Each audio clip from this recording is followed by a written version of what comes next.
Hey guys, what's up? Ian Fins here, and if you guys been wondering which Micro Four Thirds lens to purchase, this will be the right video for you. So let's get started.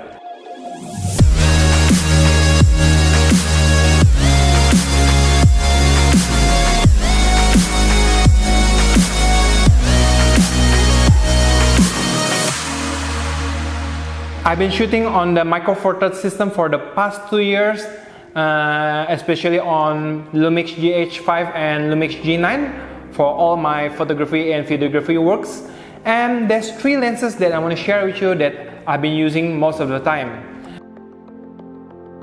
The first lens that I want to share with you is the Olympus 40 to 150.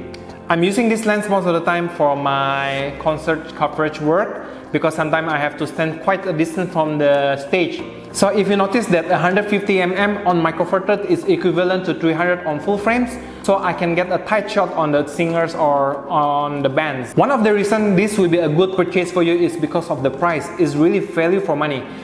This lens will cost you about $1,500 if you get it online, and probably you can get it cheaper sometime. And if you compare this with a Canon lens with the same spec, 300mm, it will cost you around $6,000. So that's a lot of difference on the price. Another reason why I love this lens is the weight and size. This lens weighs around 800 grams, where for Canon 300mm f2.8, it's weight around 2.5 kg. And for the size is pretty small, consider the range that we can get. It's about a tumbler.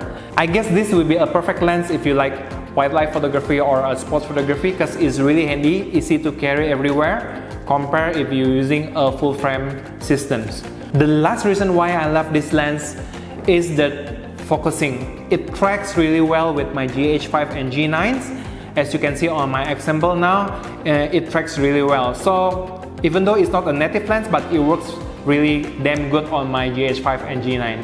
And never forget that this is a weather shield lens, so you can bring this out on the rain and it will be just fine. The second lens I want to share with you is the 14mm from Lumix. This is the Mark II editions, and you can get it around $190.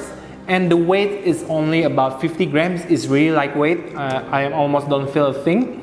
And you can just easily put in the pocket because it's really small. It's a pancake lens. And normally I will use this on my gimbals because I want to have a really lightweight setup for my gimbal works.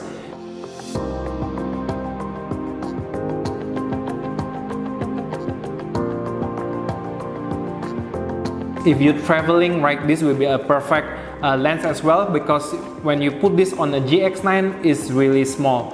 You can just put on your small bag and you can just carry everywhere. Although this is not the sharpest lens out there and not the fastest because the aperture is only up to 2.5.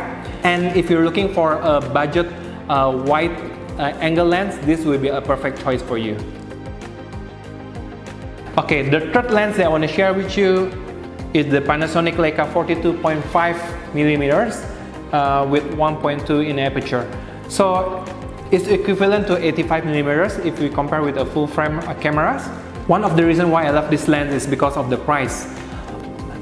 This will cost you around 1.2K, although it might sound expensive, but if you compare with a full frame lens, probably like a Canon RF 85mm, it will cost you around 2.6K. So there's a lot of difference in price. And the second thing is the bokeh. The bokeh is really nice. It will give you a very good separation between the subject and the background. I'm shooting with this lens most of the time. Most of my B-roll was shot with this lens. The third reason why I love this lens is because this lens comes with an image stabilizer, and when you mount this with a GH5 or a G9, it will give you a very steady handheld shot. Okay, although this sounds like a perfect lens, but there's a few downsides. One is the aperture range. Sometimes when you do a photo shoot, you do it in a rush, you will accidentally dial the aperture range. Another downside of this lens is the focusing. It doesn't focus really well when there is a light source behind your subject, so you just have to be aware of that. Okay guys, so those are all the 3 lenses that I want to share with you, and if you have any question regarding those lenses, just put a comments below. And if you like this video, hit the thumbs up button and subscribe, and I'll see you till the next episode. See you guys.